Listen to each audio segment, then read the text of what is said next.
At around 8 p.m. on the 19th of December of 2010, Greg Reardon returned to his flat from a weekend away, and he was expecting to see his girlfriend Joanna Yeates.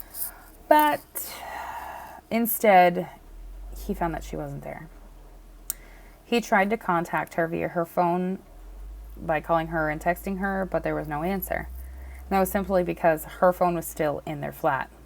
It was in her coat that was hanging up. Her purse and her keys were also still there as well. What was strange also is that their cat was neglected. And this is something that wouldn't have happened if Joanna was home. Now, sometime after midnight, this is when Greg calls the police and her parents and informs them that, hey, Joanna's missing, and he reports her missing to the police. Police would then determine that Joanna was at the Bristol Ram pub on Park Street on the 17th of December in 2010, and she was there with some colleagues. She then would leave at around 8 p.m. that evening and then walk home. Now, when she was out with her friends, she did tell them that she was not looking forward to being home by herself that weekend because of Greg leaving. But she did tell them she was planning on prepping for the holiday party that her and Greg were going to have, and that she was going to be doing some shopping for Christmas. One of the last times she was seen on CCTV was at 8:10 p.m. leaving the Waitrose supermarket, but she didn't buy anything. She then, via phone records, called her best friend, Rebecca Scott, and this was at about 8:30 p.m., and they talked about meeting up on Christmas Eve.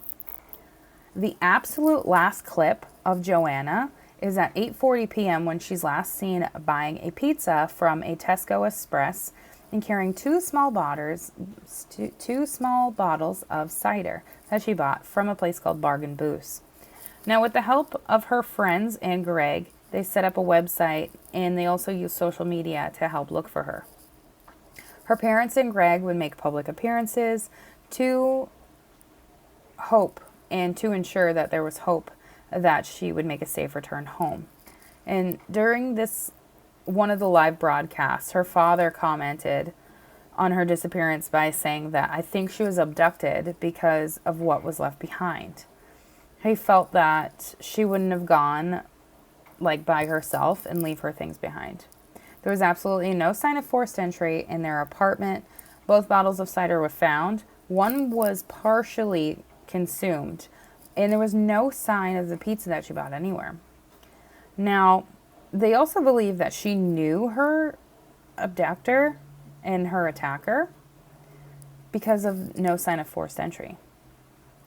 Just 6 days later, on Christmas Day, the fully clothed body of a woman would be found along Longwood Lane, which is near a golf course in Fayland.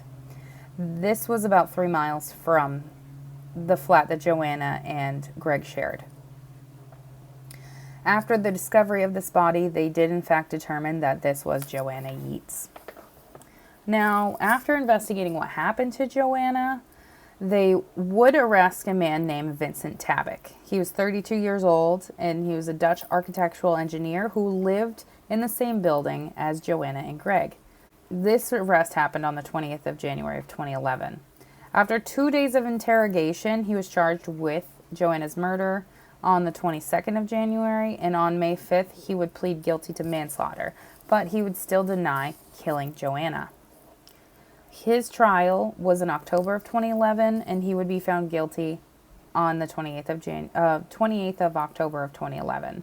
He was sentenced to life in prison with a minimum term of 20 years.